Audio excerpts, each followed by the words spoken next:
नमस्कार मित्रांनो, ओम नमः शिवाय, श्री शिवाय नमस्तुभ्यम. एकदा माता पार्वती आणि महादेव कैलास पर्वतावर बसले होते. तेव्हा माता पार्वतीने महादेवांना विचारले, हे प्रभू, माझ्या मनात 2 प्रश्न आहेत. त्या प्रश्नांची तुम्ही मला उत्तरे द्यावीत. तेव्हा भगवान शिव म्हणतात, हे पार्वती, तुमच्या मनात जे पण प्रश्न आहेत ते तुम्ही मला विचारा. मी नक्कीच तुमच्या प्रश्नांचे उत्तर देण्याचा प्रयत्न करेन. तेव्हा माता पार्वती म्हणतात, हे प्रभू, लग्न झाल्यानंतर भावांमध्ये हिस्से का होतात? आणि माझा दुसरा प्रश्न आहे, लग्नानंतर भावाला बहीण का वाईट वाटते? तेव्हा भगवान शिव म्हणतात, पार्वती, तुमचे 2ही प्रश्न लोककल्याणासाठी आहेत. मी तुम्हाला नक्कीच ह्या प्रश्नांची उत्तरे देतो, पण त्यासाठी मी तुम्हाला एक कथा सांगतो. ती कथा तुम्ही अगदी मन लावून आणि शांतपणे ऐकावी. तेव्हा माता पार्वती म्हणतात, हो प्रभू, मी ती कहाणी अगदी मन लावून ऐकेल. तेव्हा भगवान शिव म्हणतात, पार्वती, एका नदीच्या किनारी एक शेतकरी आणि त्याची 3 मुलं तसेच त्याची बायको असा त्यांचा छोटासा परिवार राहत होता. 3ही मुलांचं लग्न झालं होतं. पूर्ण परिवार एकत्र आनंदाने राहत होता. एके दिवशी शेतकऱ्याच्या पत्नीने तिच्या मुलांना म्हटलं, मुलांनो, ही जमीन तुमच्या वडिलांनी फार मेहनतीने कमवली आहे. ह्या जमिनीवर उत्पन्न काढून तुमच्या वडिलांनी आपल्या घराची एवढी प्रगती केली आहे आणि त्यांनी त्यांच्या मेहनतीने एवढे मोठे घरसुद्धा बनवले आहे, ज्यात आपण सर्व अगदी आरामात राहत आहोत. त्या शेतकऱ्याचे 3ही मुलं एका उंच अशा टेकड्यावर उभे होते, जिथून त्यांना त्यांची जमीन पूर्ण दिसत होती. पीक कापण्यासाठी तयार झाले होते. तेव्हा शेतकऱ्यांचा सर्वात छोटा मुलगा म्हणाला, आई, तू अगदी योग्य म्हणत आहेस. मला रोज सकाळी वडिलांसोबत शेतात जाणं खूप आवडायचं. ही गोष्ट मला अजूनही आवडते. भगवान शिव म्हणतात, पार्वती, शेतकऱ्याचा जो सर्वात छोटा मुलगा होता त्याचं नाव वामन होतं. तो पुढे म्हणतो, मला शेतामध्ये काम करणं खूप आवडतं. त्याच्या वडिलांसारखाच तो शेती करायचा. शेतीमध्ये खूप मेहनत करावी लागायची. शेताची योग्य काळजी घेणे, मजुरांवर लक्ष ठेवणे, वेळेवर धान्य कापणे व त्याबरोबर त्या धान्यासाठी गिराईक शोधणे, अशा प्रकारचे वेगवेगळे कामं शेतकऱ्याचा छोटा मुलगा म्हणजेच वामन करत असे. महादेव म्हणतात, पार्वती, शेतकऱ्याचे 2 मोठे मुलं, एकाचं नाव सोपान तर दुसऱ्याचं नाव राघव. सर्वात मोठा सोपान जो ज्योतिषाचे काम करायचा, तो हे काम करून खूप मोठ्या प्रमाणात पैसे कमवायचा. त्याचबरोबर दुसरा मुलगा होता ज्याचं नाव राघव होतं. तो व्यापार करायचा व त्यामधून तो मोठ्या प्रमाणात पैसे कमवून घ्यायचा. सर्व परिवार आनंदाने राहत होतं. परिवारामध्ये कोणत्याही प्रकारचे दुःख नव्हतं. व त्यानंतर एके दिवशी शेतकरी आजारी पडला.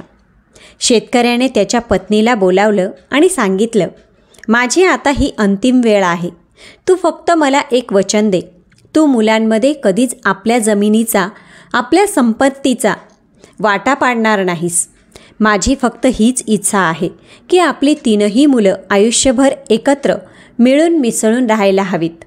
कोणामध्येही कोणत्याही प्रकारचा भेदभाव नसायला हवा.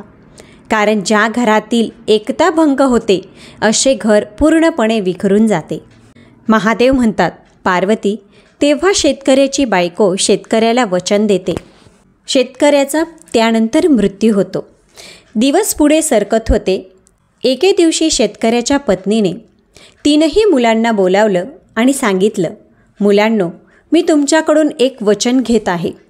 तुमच्या वडिलांची अंतिम इच्छा होती की तुमच्यामध्ये कधीच जमिनीचा किंवा त्यांच्या संपत्तीचा वाटा होऊ नये. तुम्ही 3घे भाऊ आणि 3घही सुना ह्याच घरात मिळून मिसळून राहावे.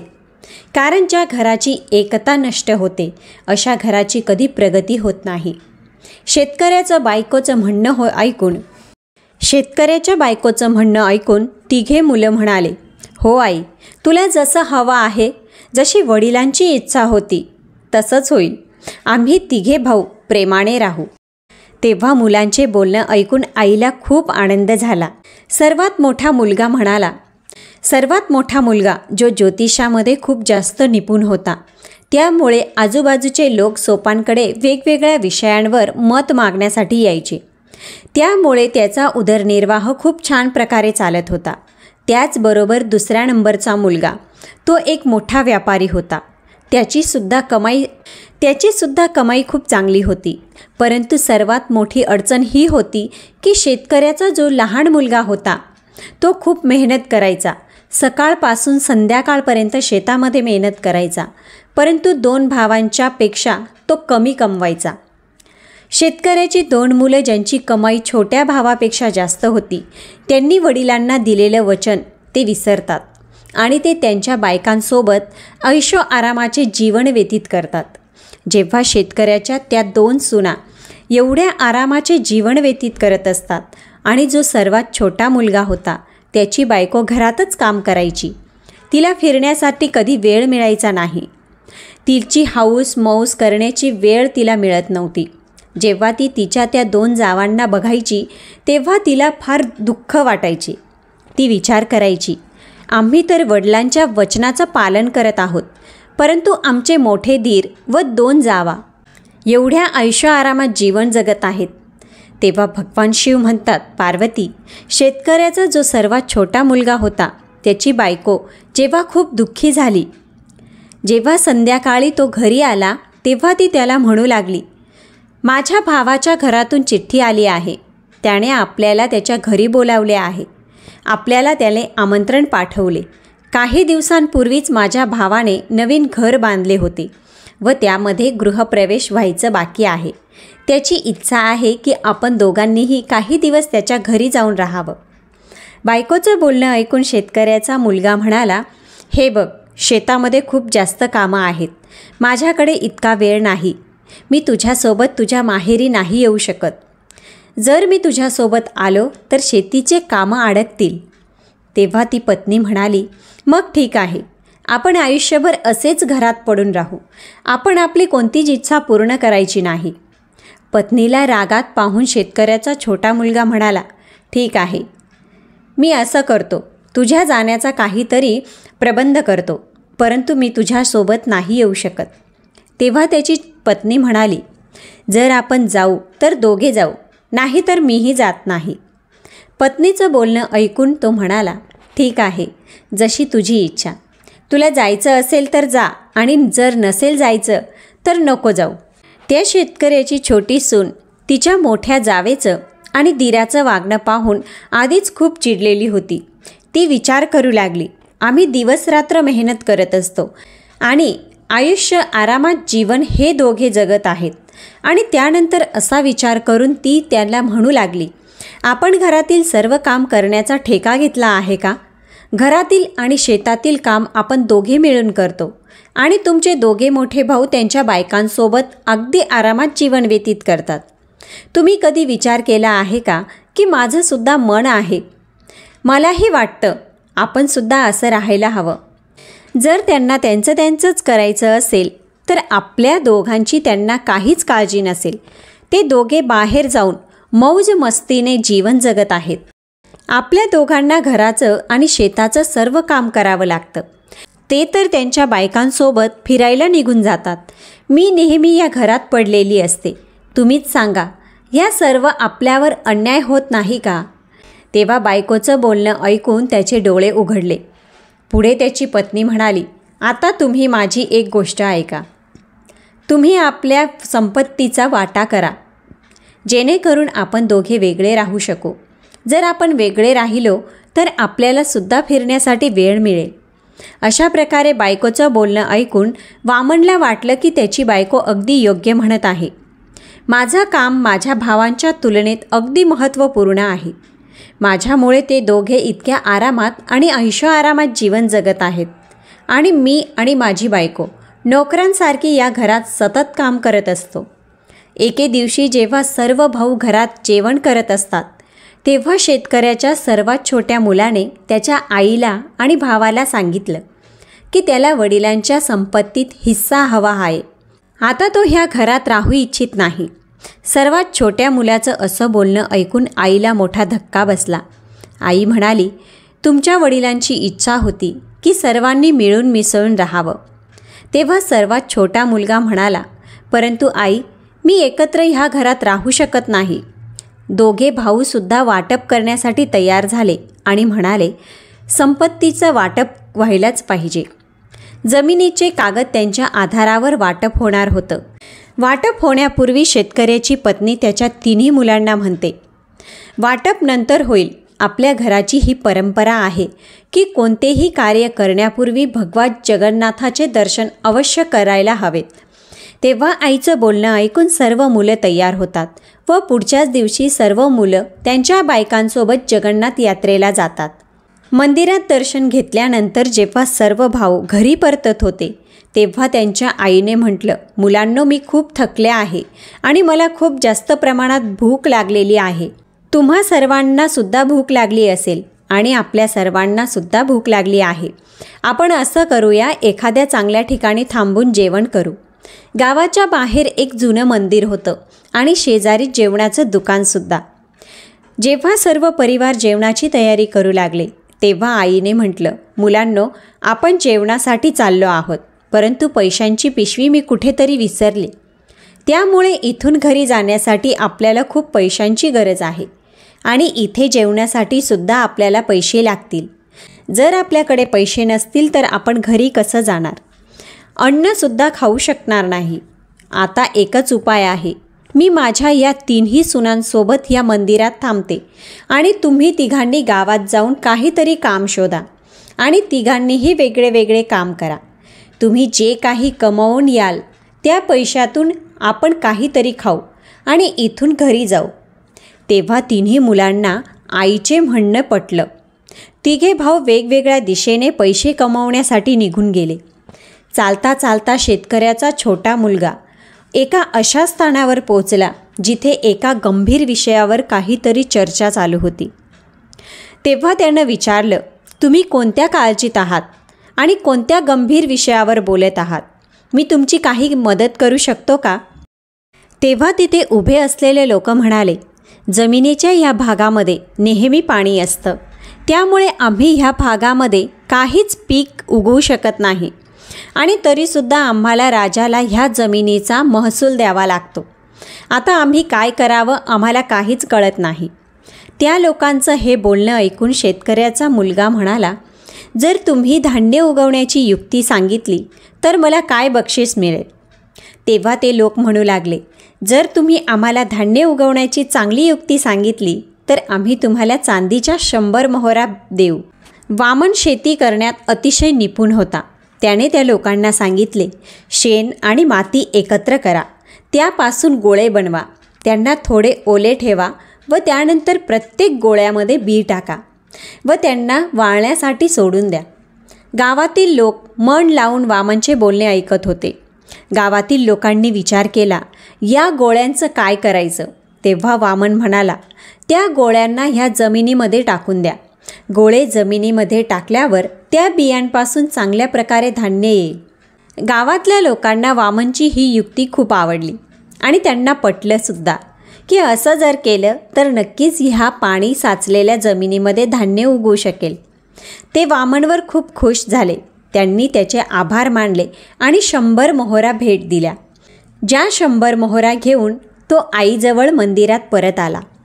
दुसरीकडे चालत चालत शेतकऱ्याचे 2 नंबरचा मुलगा फिरत फिरत एका अशा ठिकाणी गेला जिथे त्याने झाडाखाली बसलेल्या एका माणसाला पाहिलं. तो खूप दुःखी होता. तेव्हा त्याने त्या माणसाला विचारलं, तुम्हाला कोणत्या गोष्टीची चिंता आहे? तुम्ही एवढे उदास का आहात? मी तुमची काही मदत करू शकतो का? तेव्हा तो माणूस म्हणाला, आम्ही 4 भाऊ आहोत. मृत्यूपूर्वी आमच्या वडिलांनी त्यांची सर्व संपत्ती आम्हा 4 भावांमध्ये वाटली होती. परंतु एक काळी मांजर होती. तिचं वाटप करणं खूप जास्त कठीण होतं व त्यानंतर आम्ही सर्वांनी एकत्र येऊन विचार केला की मांजर आम्हा सर्वांसोबत राहील व त्यानंतर 4ही भावांनी त्या मांजरीचा एक पाय वाटून घेतला. एके दिवशी ती मांजर छतावरून खाली पडली आणि तिचा तोच पाय तुटला जो माझ्या हिश्श्यात होता. मी त्या मांजरीच्या जखमी पायावर तेल लावून त्यावर पट्टी बांधली. परंतु त्याच दिवशी ती मांजर चुलीच्या शेजारी जाऊन झोपली आणि जशी ती मांजर झोपली तशी चुलीमधून एक ठिणगी उडून त्या तेल लागलेल्या कापड्यावर पडली आणि त्या कापड्याने पेट घेतला. जेव्हा आगीला पाहून मांजर घाबरली व तिथून पळू लागली, तेव्हा ती आजूबाजूच्या घरात गेली व आजूबाजूच्या घरांना आग लागली. सर्व काही जळून खाक झालं. शेजाऱ्यांनी सर्व दोष माझ्यावर लावला. मांजरीच्या ज्या पायामुळे आग लागली होती तो पाय माझ्या हिश्श्याचा होता. त्यानंतर हे सर्व प्रकरण न्यायासाठी पंचायतीत पोचलं. पंचायतीत हा निर्णय झाला की ज्या पायामुळे आग लागली आहे तो पाय ज्याच्या हिश्श्याला असेल त्यानेच नुकसान भरपाई करावी. म्हणूनच सर्व नुकसानाची भरपाई मला करावी लागणार आहे. परंतु माझ्याकडे सर्वांना देण्या इतके पैसे नाहीत. आता मी काय करू म्हणून मी खूप उदास आणि दुःखी आहे. त्या माणसाचं हे बोलणं ऐकून शेतकऱ्याचा दुसरा मुलगा म्हणाला, तुम्ही काळजी करू नका. जर मी तुमची ही चिंता दूर केली तर तुम्ही काय द्याल?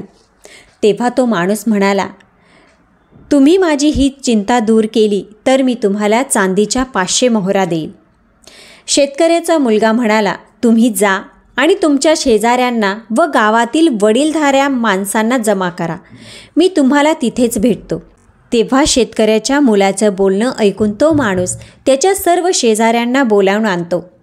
तिथे एक मोठी गर्दी होते. सर्वांचं बोलणं ऐकल्यानंतर शेतकऱ्याचा मुलगा म्हणाला, हे खरं आहे की सर्व नुकसान मांजरीने केलं आहे आणि हे सुद्धा खरं आहे की जो पाय यांच्या हिश्श्याचा होता तोच पाय जखमी होता आणि त्याच्यावर तेलाची पट्टी बांधलेली होती. ही गोष्टसुद्धा सत्य आहे. जी गोष्ट तुम्हाला सर्वांना माहिती आहे, मांजर पळून गेल्यामुळे शेजाऱ्यांच्या घरात आग लागली. परंतु एका गोष्टीचा तुम्ही विचार केला नाही की मांजर तिच्या जखमी पायावर कधीच धावू शकत नाही. मांजरीचा जो पाय मोडला होता तो पाय कोणत्याच कामाचा नव्हता. मांजर फक्त तिच्या चांगल्या असणाऱ्या 3 पायांवर धावली होती, ज्याच्यामुळे सर्वत्र आग लागली. आता तुम्हीच सांगा, मांजरीच्या त्या मोडलेल्या पायाचा दोष आहे की जे 3 पाय चांगले होते त्यांचा दोष आहे? राघवच्या बुद्धीने गावातल्यांना हैराण करून टाकलं.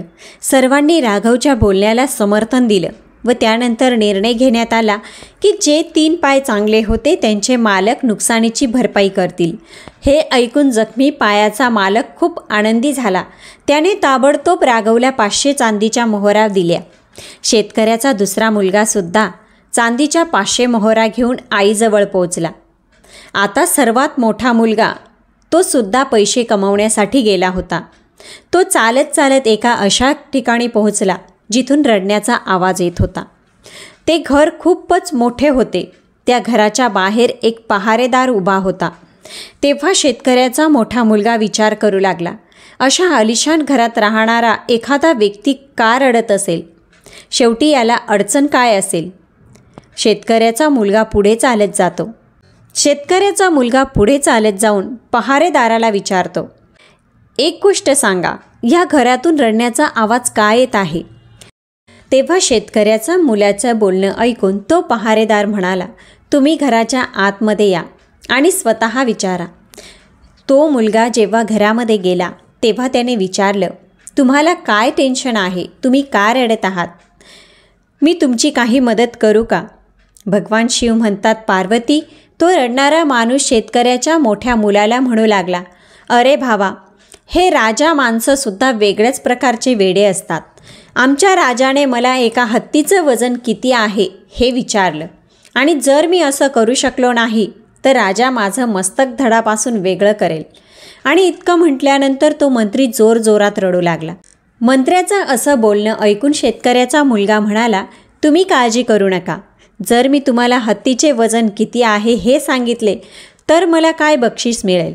तेव्हा तो मंत्री म्हणाला, तुम्ही माझी मदत केली तर मी तुम्हाला 1000 चांदीच्या मोहरा देईल. त्यानंतर अट मंजूर झाल्यानंतर शेतकऱ्याच्या मोठ्या मुलाने त्या मंत्र्याला म्हटलं, मला तुम्ही हत्तीजवळ घेऊन चला.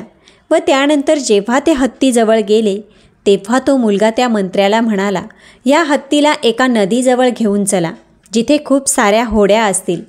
शेतकऱ्याच्या मुलाच्या म्हणण्यानुसार तो मंत्री हत्तीला नदीकिनारी घेऊन गेला. शेतकऱ्याच्या मुलाने एका होडीवाल्याला म्हटलं, ह्या हत्तीला या होडीमध्ये उभे करा. होडीवाल्याने जेव्हा त्या हत्तीला होडीमध्ये उभं केलं तेव्हा ती होडी त्या पाण्यामध्ये जाऊ लागली आणि जेव्हा काही विशिष्ट पातळीपर्यंत ती होडी पाण्यामध्ये गेली व त्यानंतर तिथे ती होडी पाण्यात जाणे थांबली, तेव्हाच शेतकऱ्याचा मुलगा म्हणाला, जिथे नाव पाण्यात जाणे थांबली आहे तिथे निशाण करा व त्यानंतर ह्या हत्तीला या होडीमधून खाली उतरवा. शेतकऱ्याचं मुलाचं म्हणणं ऐकून हत्तीला होडीमधून खाली उतरवण्यात आलं व त्यानंतर तो मुलगा म्हणाला, ह्या होडीमध्ये आता तुम्ही दगड टाका व यामध्ये इतके दगड टाका जेणेकरून ही होडी त्या निशाणापर्यंत पाण्यामध्ये जाईल. शेतकऱ्याच्या मुलाचं बोलणं ऐकून सर्वांनी त्या होडीमध्ये मोठमोठे दगड टाकले. जेव्हा नाव त्या निशाणापर्यंत पोहोचली, जे निशाण त्या हत्तीच्या वजनामुळे होडी पाण्यात जेवढी गेली होती त्या जागेवर केलेलं होतं, तिथपर्यंत जेव्हा दगडांच्या वजनाने होडी पाण्यामध्ये जाते, तेव्हा शेतकऱ्याचा मुलगा सर्वांना म्हणतो, तुम्ही आता ह्या होडीमध्ये दगड टाकणे बंद करा आणि होडीला किनाऱ्यावर आणून होडीमधील दगड बाहेर काढा. तुम्ही एक एक करून हे सर्व दगडांचे वजन करा. जेवढे ह्या दगडांचे वजन असेल तेवढेच हत्तीचे वजन असेल. भगवान शिव म्हणतात, पार्वती, त्यानंतर मंत्र्याला त्या हत्तीचं वजन समजलं व हत्तीचं वजन समजल्यानंतर मंत्री खूप खुश झाला. अटीप्रमाणे त्याने त्या मुलाला 1000 चांदीच्या मोहरा दिल्या. त्या मोहरा घेऊन तो मंदिरात आईजवळ आला. अशा प्रकारे सर्व भाऊ जेव्हा धन कमावून मंदिरात परत आले, तेव्हा सर्वांनी खूपच आनंदाने जेवण केलं आणि दुकानदाराचे पैसे इतके झाले की 3 भावांनी जे काही पैसे कमावले होते ते सर्व जेवणामध्ये संपले आणि आता त्यांच्याजवळ फक्त इतकेच पैसे शिल्लक राहिले होते, ज्याच्याद्वारे ते घरी पोहोचू शकतील. तेव्हा शेतकऱ्याची बायको तिच्या मुलांसोबत व सुनांसोबत घरी परत आली. तिने रुपयांची पिशवी एकदमच बाहेर काढली व मुलांसमोर ठेवली आणि म्हटली, मी मुद्दामच ह्या पिशवीला लपवून ठेवलं होतं, जेणेकरून मी तुम्हाला समजावून सांगू शकेल की एकतेमध्ये किती शक्ती आहे. कारण तुम्ही 3 भावांनी मिळून जे पण धन कमवले होते त्या सर्व धनाला एकत्र करून आपल्याला जेवण मिळालं आणि उरलेल्या पैशातून आपण घरी परत आलो. जर तुम्ही 3 भाऊ मिळून तुमची सर्व कमाई एकत्र आणली नसती तर आज आपण भरपेट जेवण केलं नसतं, तसेच घरीही पोहोचलो नसतो. म्हणून नेहमी लक्षात ठेवा, जोपर्यंत झाडूच्या काड्या एकत्र बांधलेल्या असतात तोपर्यंतच त्यांच्यापासून घराची सफाई होऊ शकते. जेव्हा त्यांच्या काड्या वेगळ्या होतात तेव्हा तो झाडू काहीच कामाचा नसतो. त्याचप्रकारे जोपर्यंत तुमच्यामध्ये एकतेचा भाव आहे तोपर्यंत घराची प्रगती होईल, परंतु ज्या दिवशी वाटप होईल त्या दिवशी ह्या घराची प्रगती थांबेल. आणि म्हणूनच तुमच्या वडिलांनी मरण्यापूर्वी माझ्याकडून हे वचन घेतले होते की तू 3घांना कधीच वेगळे होऊ देऊ नकोस. शेतकऱ्याच्या पत्नीचं बोलणं ऐकून त्या 3ही मुलांनी एकमेकांना मिठ्या मारल्या आणि भविष्यात कधीच वेगळं होण्याचा निर्णय घेतला नाही. आणि त्यांनी वचन दिलं की 3घी सुना एकत्र राहतील, एकसारख्याच वागतील. 3घे भाऊ जे कमवतील ते सर्व धन एकत्र आणायचं आणि त्यानंतर एकत्र बसून निर्णय घ्यायचा. आपण आता पुढे काय करायचं, कोणासोबतही कोणत्याही प्रकारचा भेदभाव केला जाणार नाही. भगवान शिव म्हणतात, पार्वती, तुमचा पहिला प्रश्न होता की लग्न केल्यानंतर भाऊ वेगळे का पडतात. तर समजून घ्या की लोक असे समजतात की घरामध्ये हिस्से हे नेहमी सुनांमुळे होतात, तर असं नाही. हिस्से करण्याची वेळ त्यामुळे येते की जेव्हा 2 भाऊ जास्त कमावतात आणि 1 भाऊ कमी कमावतो, तेव्हा जास्त कमावणारा भाऊ त्याच्या पत्नीसोबत आयुष्य आरामात जीवन जगतो आणि जो भाऊ कमी कमावतो त्याच्याप्रती आदर इतर भावांमध्ये कमी होतो. जेव्हा कमी कमावणाऱ्या भावाची पत्नी हा सर्व प्रकार पाहते तेव्हा ती विचार करते की आम्ही दोघेही दिवस रात्र मेहनत करतो, आम्ही कोणतेही शौक बाळगू शकत नाही, घराची सर्व जबाबदारी आम्ही योग्यरित्या पार पाडतो, सर्वांचा मानसन्मान करतो, परंतु तरीही आमचे दीर नेहमी राजेशाही थाटात राहतात आणि कधीच घरातील कामांमध्ये मदत करत नाही. फक्त हीच गोष्ट एका स्त्रीला वाईट वाटत असते. तेव्हा ती तिच्या नवऱ्याला म्हणू लागते की जर आपल्याला मेहनत करायची आहे मग आपण एकत्र का राहायचं. आमचे दीर त्यांच्या पत्नींसोबत आरामात राहत असतील आणि आपण जर मेहनत करत असू तर यापेक्षा चांगलं तर हेच आहे की आपण वेगळं राहावं. कमीत कमी आपण जे काही कमवू ते आपलं असेल आणि आपण सुद्धा आपल्या मर्जीने आपली हौसमौज पूर्ण करू शकू. भगवान शिव म्हणतात, पार्वती, आपण इथूनच भावांमध्ये अंतर निर्माण व्हायला सुरुवात होते आणि त्यानंतर भाऊ वेगळे पडायला सुरुवात होते. भावांचं हे वेगळं पडणं थांबवण्यामध्ये आईवडिलांचा खूप मोठा हात असतो.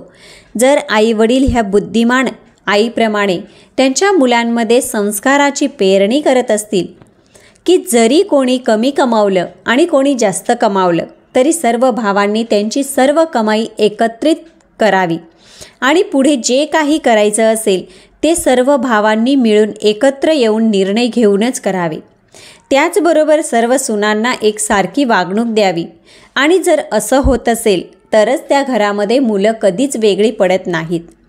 त्याचबरोबर ह्या 5 गोष्टी नेहमी भावाने आणि त्यांच्या पत्नींनी गुप्त ठेवायला हव्यात, ज्यामुळे कुटुंबाची एकता नेहमी टिकून राहते. ह्या 5 गोष्टी नेहमी एखाद्या कुटुंबाला तुटण्यापासून वाचवत असतात. पहिली गोष्ट, जर एखाद्या भावाला धनाची हानी होत असेल किंवा त्याचे धन बर्बाद होत असेल तर ही गोष्ट कधीही दुसऱ्या व्यक्तीला सांगू नये. धन अशी गोष्ट आहे जी माणसाची शक्ती असते आणि जेव्हा लोकांना ही गोष्ट माहीत पडते की यांच्याकडे धन नाही तर अशा वेळी ते लोक तुमचा सन्मान करणे बंद करतात. त्यामुळे तुमची प्रतिष्ठा धुळीस मिळते. धनहानीमध्ये लोक कधीच मदत करत नाही, त्या उलट लोक तुमची मजामस्करी करतात. त्यामुळे धनाचं येणं किंवा धनाचं जाणं नेहमीच भावांनी गुप्त ठेवायला हवं. त्यांनी ही गोष्ट त्यांच्या परिवारापर्यंतच ठेवायला हवी. एका भावाने दुसऱ्या भावाच्या धनासंबंधी गोष्ट परक्या व्यक्तीला कधी सांगू नये. दुसरी गोष्ट, आपल्या भावाच्या एखाद्या रहस्याबद्दल कधी दुसऱ्याला सांगू नये. असं केल्यामुळे तुम्हाला मोठी समस्या येऊ शकते.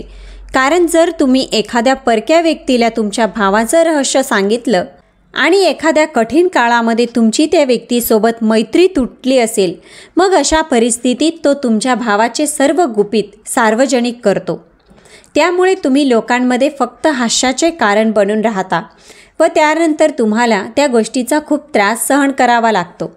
म्हणूनच तुम्ही कधी तुमच्या घरातील, परिवारातील किंवा स्वतःच्या गुपित गोष्टी इतरांना सांगू नये, मग तो कितीही प्रिय व्यक्ती असू द्या. नंतर तिसरी गोष्ट, कोणत्याही पुरुषाने त्यांच्या जीवनातील आणि घरातील गोष्टी त्यांच्यापर्यंतच ठेवायला हव्यात. खास करून पत्नी किंवा तिच्या चारित्र्याबद्दल कधीच कोणाला सांगू नये. जो पुरुष स्त्रीचा सन्मान करत नाही अशा पुरुषाच्या समाजामध्ये काहीच सन्मान राहत नाही. त्यामुळे तुम्ही सर्व स्त्रियांचा मान सन्मान ठेवायला हवा. त्याचबरोबर तुमच्या कुटुंबातील कोणत्याही गोष्टी कुठल्याही परक्या व्यक्तीला सांगू नये. नंबर 4, जर तुमच्या भावाचा कुठे अपमान झाला असेल तर ही गोष्ट कधीच कोणाला सांगू नये. कारण प्रत्येक परिस्थितीत, प्रत्येक प्रसंगात समान स्थितीमध्ये राहणे मनुष्याला नेहमी प्रगतीच्या दिशेने घेऊन जात असतं. जर तुमचा किंवा तुमच्या भावाचा कुठे अपमान झाला असेल तर ही गोष्ट कधीही इतरांना सांगू नका. कारण असे केल्यामुळे तुम्ही तुमचा स्वतःचा मान सन्मान स्वतःच धुळीस मिळवत असतात आणि असे केल्यामुळे भावांमध्ये अंतर निर्माण होऊ लागते.